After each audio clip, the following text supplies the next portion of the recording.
Hey everyone, it's Mike Andes, and today I'm talking about something that really ticks me off. It makes me mad because so many home service business owners go out of business because of the things I'm talking about today.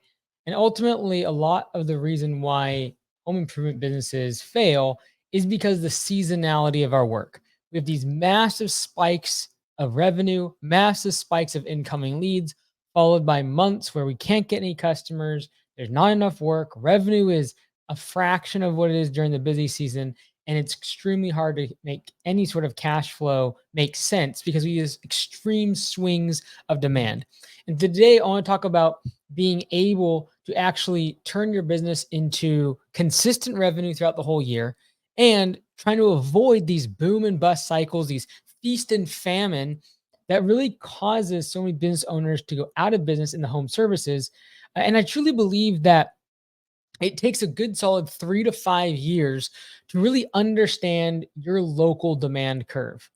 And I actually believe the reason that so many businesses fail in their first 3 to 5 years is not because the industry is hard, not because the work itself is difficult or anything like that. It is because understanding the demand curve in your market to know when spring rush is and when you should be marketing and when you should be hiring based upon when demand comes pouring in, i.e., the spring rush versus the off season. In my opinion, that's why so many people will close up shop. It's exhausting to go into the spring rush thinking that you're well staffed, thinking that you're able to handle everything, and by 4 to 6 weeks later, you are overworked. Your team is leaving you abandoned, and you are left to basically cancel jobs, disappoint customers, and work 7 days a week. That's why, in my opinion, so many home improvement businesses fail. So, what can we do to fix this? First and foremost, you can get data and you can talk to other competitors and people in your industry that are in your market to be able to understand what that demand curve looks like. And when I talk about the demand curve, I simply mean when does it get busy and when does it stop getting busy? When is the off season and when is it go time? And then being able to forecast ahead of time when you should be hiring, when you should be marketing. And those are the things that are so important to be able to capitalize on the spring rush, capitalize on when it's really busy. And then furthermore, be able to extend recurring revenue into the off season to be able to help with cash flow. And so the number one thing you can do is get data, talk to other people. And instead of it taking 3 to 5 years to figure out what that demand curve looks like, you might be able to do it in 1 or 2 seasons if you just talk to the right people. This is why I'm such a big proponent of courses and conferences and getting inside masterminds and talking with your competition. It boggles my brain that people can't just talk to each other in their market to be able to understand more about our industry. And so here's how I tackle the spring rush and what took me 5 plus years to figure out. And that is something I want to share with you today on the whiteboard. So, in my opinion, when it comes to making sure that we're able to take advantage of the spring rush, but also make sure that we have recurring revenue throughout this winter season, is I want to focus on selling recurring and time sensitive jobs during spring rush. Recurring and time sensitive. All right. What this means is I'm going to use my industry, lawn care and landscaping, sensitive. Um, I'm going to use lawn care and landscaping just as an example. You can really use this for any industry. And that is during the spring rush, you're going to have a ton of work come pouring in from projects, one-time jobs, recurring work, and it's going to go from 0 to 60 very quickly. And it's not linear for most of us in terms of seasonality. During the spring, you might literally get 10 to 15 times more estimates than you do in the off season. And it's not really a great business model to have 10 to 15 times as many how much revenue coming during one part of the year and then another part of the year having hardly anything. It's a bad business model. So how do we fix this? Well, what I try to do is during the spring rush, which in my market is March, April, and May and June, 4 months out of the year, March, April, May, and June, I make sure that I sell recurring and time sensitive jobs. What that means is I'm going to get other leads that come pouring in throughout the spring rush. However, if they are not recurring, in other words, they are one time jobs or they are time insensitive, I am going to book them out into the off season. I'm misspelling things. Great.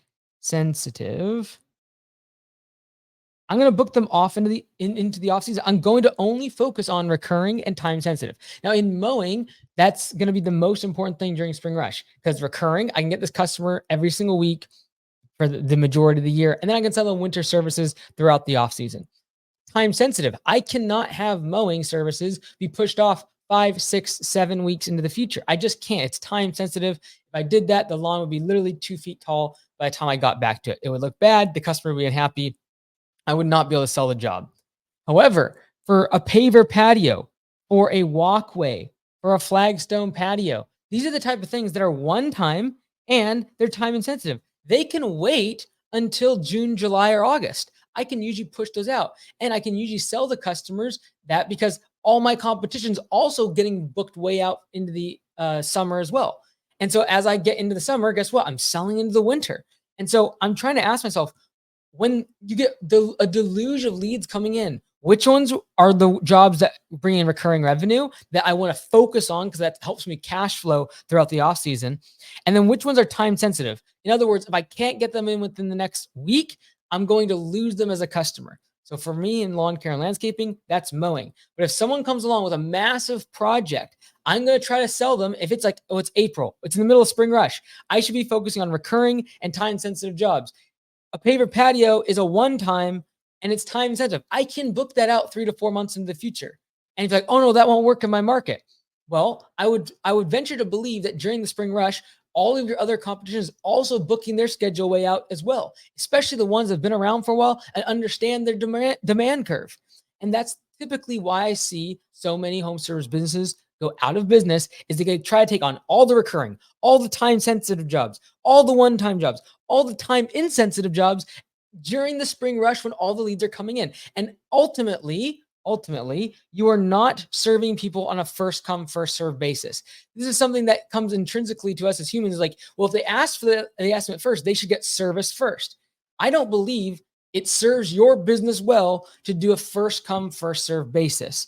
Again, if it's recurring and if it is a time sensitive job, I'll book you right away during the rush. Otherwise, I'm going to be pushing you off into the off season. Now, to visualize this a little bit, I want to look at this. If we look at the year, and this is January, this is June, July, and this is December. So this is the months of the year, okay? If we look at this, we've got to figure out what our demand curve looks like. I just told you that I know in my market, spring rush looks something like this. It goes March, April, May, June, then it kind of dies off during the summer a little bit, then kind of comes back for the fall, and then dies off again during the off season. That's kind of what my demand curve looks like. Now, the question is, when am I going to hire people? When am I going to start marketing? Again, the best time to be able to spend my marketing is going to be during the spring rush. Why? Because that's when demand is high.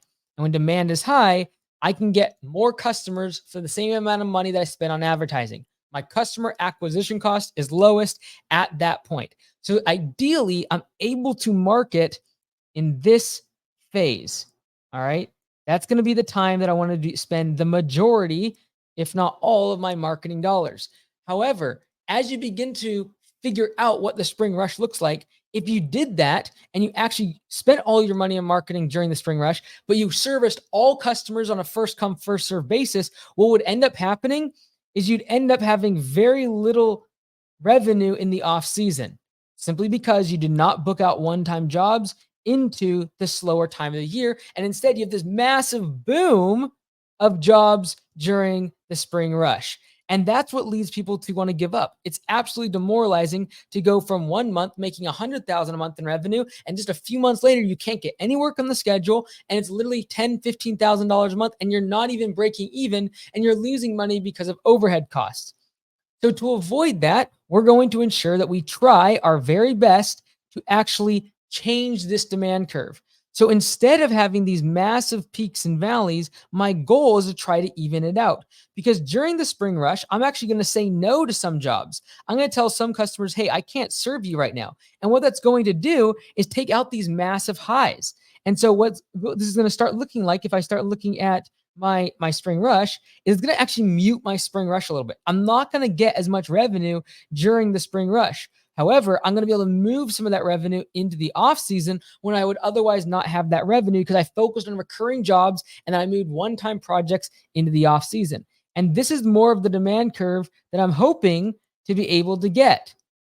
I'm still going to have some fluctuations, but my goal is that my revenue and that my demand curve looks much more muted, less high highs, less low lows, because instead of taking all this work during the spring rush, I moved off some of those projects into the off season to where I would be able to even out my cash flow and be able to make sure that that recurring revenue stayed with me throughout the entire season.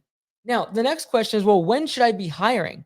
Again, knowing your demand curve, if you're going to have a massive spring rush like that, it's not a good time to be hiring when you need the workers, which is going to be halfway through the spring rush. Why? Because the rest of your competition is also hiring at that exact same time.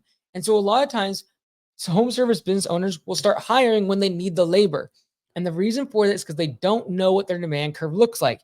If you knew what the demand curve looked like, you would start hiring a couple months in advance of the spring rush to be able to increase your capacity by having more laborers so that then you can grow into that capacity during the spring rush without overworking your crew or going into overtime. And so the way to do this is start off 4 to 8 weeks prior to when you know spring rush starts. Again, knowing when that starts is the thing that usually takes 3 to 5 seasons, and you can get around this by, like, this is why Augusta Nation exists and why I'm a big believer in franchising. Like, figure out from other people close by you and learn from their data to be able to understand what your demand curve looks like. And so for us, what we will do is 8 weeks before spring rush, when everyone else, by the way, is laid off their employees, when everyone else is like, just hanging on for the off season and just everything is, locked up and they're just doing shop maintenance. While they're doing that, I'm going to go out and hire their employees. And I'm going to hire them and then stagger them into the spring rush because now I know what that demand curve looks like. I know that going into March, I need to have my first few crews started. And that by the end of March, I need to have trained up several crews. So what do? Let's just say, like, for example, the one shop that I'm thinking about in my local market, they're hiring 20 plus people and they're going to be starting them in shifts of 4 every single week for the next 5 to 6 weeks. And so what that's going to do is ramp up with demand of the spring rush with my labor. So my supply will meet my demand. But if I just waited till I needed the workers and then went out and tried to find them, not only would everyone else be looking for workers and be very competitive, also by the time I actually hired them and then I trained them, I would now be completely overworked. I would have too much work coming in because it takes 3 to 4 weeks usually for them to get efficient and profitable. And in that 3 to 4 weeks, the spring rush has already continued. It's already going forward. And I've seen many people get in the middle of spring rush and turn away leads simply because they know, but by the time they actually found more laborers and trained them up and made them efficient, spring rush would be over. The leads would have stopped coming in and they'd actually have the exact opposite problem, which is they can't find enough workers to keep those team members they can't find enough work to keep those team members busy. And so this is the roller coaster. It is part of having a seasonal business. I truly believe that by focusing on recurring and time-sensitive jobs during the spring rush and pushing off all one-time jobs that are time insensitive and they can be pushed off, they don't have to be done tomorrow, push those in the off season, you will dramatically change what your demand curve looks like. And by knowing what that demand curve looks like, you'll be able to hire and market correctly to be able to capitalize on the spring rush and actually make it your best year, but not just your best year, but also thinking about your winter and your off season as actually your advantage. And this is like the crux of the matter. And this is why I put at the end, because I like to hide the good stuff at the end. I truly believe that if you actually thought about your business as 2 different seasons, instead of the off season and then your spring rush, think of it as, well, during this season, I do mowing, recurring jobs. During this season, I do one-time projects and larger jobs that are not recurring, one-off jobs. Great. There's your business. And now, instead of going into hibernation during the winter, I want to actually focus on what services can I provide during that time of year. I guarantee if you just change your mindset, you can actually go on the offensive during your off season. For example, at Augusta Lawn Care, we do winter services. which is we aren't going to come mow your grass, but we're going to come trim the bushes off the house. We're going to check your gutters. We're going to blow off your walkways, pick up any branches from any windstorms that might have come around. We're going to edge up the lawn, even though it doesn't need mowed. We're going to make sure everything looks tidy, rake up the beds, etc. These are the type of things that we do in winter services. And typically, people think about that as the off season because we're not mowing the grass. However, think about it like this. Instead of us being Augusta Lawn Care Services, what if we were Augusta Winter Services? Well, now all of a sudden, when the mowing season ended, that would be go time. Like that would be the time to actually grow and expand and market and hire and go on the offense instead of defense. And so if you actually can change your mindset to say, what services can I offer during the off season? And then approach those as your spring rush of that service. You might do Christmas lights. You might do snow plowing. You might do a whole lot of tree service. I see other people do it in the lawn care and landscape industry. But even if you're in cleaning, for example, if you're doing cleaning, there's a really good chance for janitorial in your house. You want to focus on recurring and time-sensitive jobs of customers that want to be on a weekly or bi-weekly schedule all year round. Focus on them during spring. You can push off the big cleaning projects, the one-off jobs during the off season. In every industry, I believe we can do this. And if you can't, you can look at a supplementary service that's adjacent to your industry that you can really focus on. And just think about it. What if this was the only service I offered? Well, if I could build $1 million mowing business, can I build $1 million winter service business? I really believe we just changed our mindset. We could strip out this whole notion of off season and actually turn it into the massive advantage. Because if you can spend money on marketing, if you can hire people at a time when the rest of your competition is on the defense and is hibernating for the off season, just waiting for the spring rush, you'll be able to take massive, massive market share.